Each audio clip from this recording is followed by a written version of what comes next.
अब हमारे दिल में है, सरफरोशी की तमन्ना अब हमारे दिल में, देखना है जो ना बाजुए का दिल में है।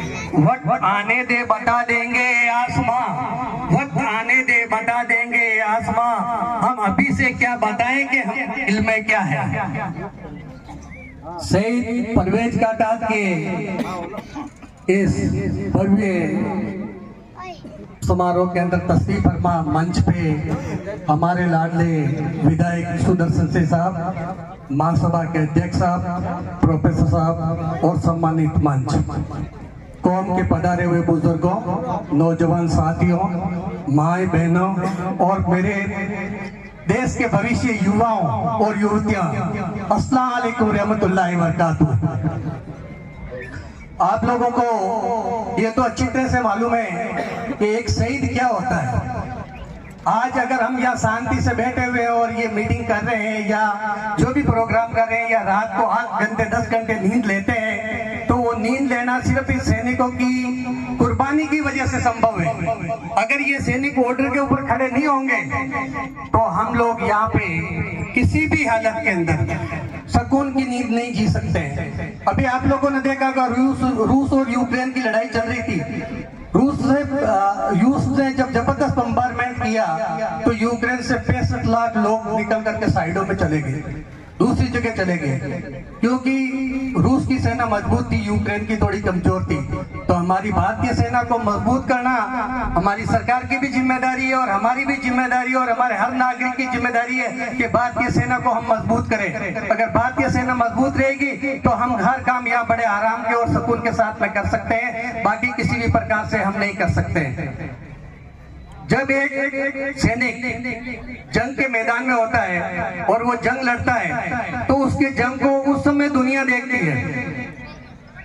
उस समय लड़ते लड़ते जब वो जख्मी हो जाता है तो उसको एक दूसरी लड़ाई लड़नी पड़ती है। गोलीबारी बम्बारमेंट की लड़ाई उसकी छूट जाती है और उसकी एक दूसरी लड़ाई पड़ती है और उस लड़ाई को वो सैनिक अकेला लड़ता है। उस लड़ाई को वो सैनिक अकेला लड़ता है। उसके ऊपर मैं एक छोटी सी कविता पेश करता हूँ। एक लड़ाई खत्म हुई दूसरी शुरू, एक लड़ाई खत्म हुई दूसरी शुरू, वो लड़ाई शत्रु से थी, वो लड़ाई शत्रु से थी, लेकिन जख्मी होने के बाद ये लड़ाई मृत्यु से है। वो लड़ाई सम्मान की थी, वो लड़ाई सम्मान की थी, लेकिन ये लड़ाई प्राण की है। एक लड़ाई खत्म हुई दूसरी शुरू, लड़ाई वो भी मुश्किल थी, लेकिन ये कुछ ज्यादा है, ये कुछ ज्यादा है। शुरू होना सेना में युद्ध का और खून बहना आम कहानी है।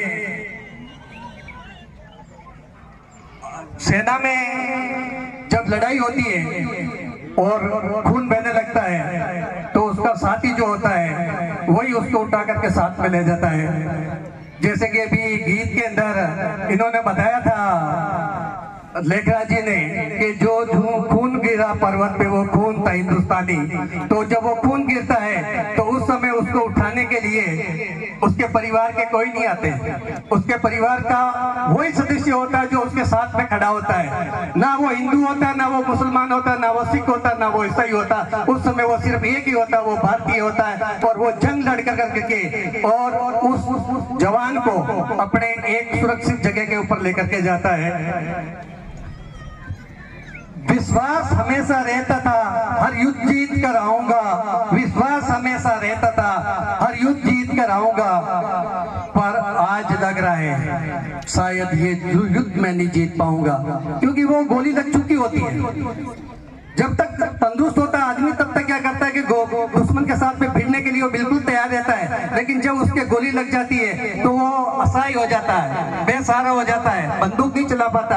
तो जब तक गोली नहीं लगती, जख्मी नहीं होता है, तब तक तो उसके दिल में रहता है कि मैं हर युद्ध जीत जाऊंगा, लेकिन जब उसके गोली लग जाती है, जख्मी हो जाता है, तो उसको लगने लगता है कि अब ये युद्ध नहीं जीत पाऊंगा।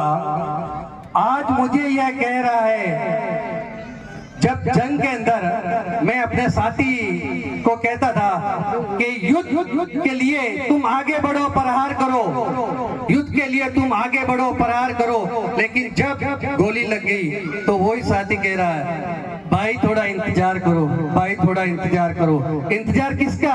कि दुर्गम स्थानों के ऊपर होते हैं, वहाँ पे ना गाड़ी होती ना घोड़ा होता, वहाँ एम्बुलेंस से पहुंचना मुश्किल होता, हेलीकॉप्टर का उतरना मुश्किल होता। ऐसी हालात के अंदर उसको हौसला देने वाले कौन होते हैं? उसके साथी होते हैं। उस जंग के अंदर, जख्मी जंग के अंदर जब वो लड़ता लड़ता आगे आता है तो उसको हॉस्पिटल के जंग लड़ना पड़ता है। तो वो जंग जो लड़ी थी वो रण मैदान में थी, लेकिन ये जंग अस्पताल में है, ये जंग अस्पताल में है। तो अस्पताल की जंग जीतने वाले बहुत ही कम योद्धा होते हैं जो अस्पताल की जंग जीत जाते हैं। रणबांकुरे अपना युद्ध जीत लेते हैं वहां पे, लेकिन अस्पताल के अंदर हार जाते हैं और वहां पे वो सिर्फ अपने धैर्य और अपने विश्वास के साथ में इस जंग को लड़ता है। लास्ट के अंदर मैं सैनिकों की तरफ से एक मैसेज देना चाहूंगा भारत सरकार को और राजस्थान सरकार दोनों को, क्योंकि सरकार होती है।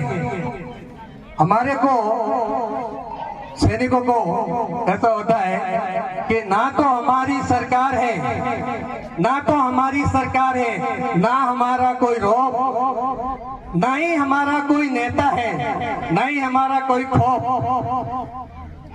हमें तो इस बात की खुशी है, हमें तो इस बात की खुशी है कि हम हिंद के सिपाही हैं और हिंद हमारा देश है।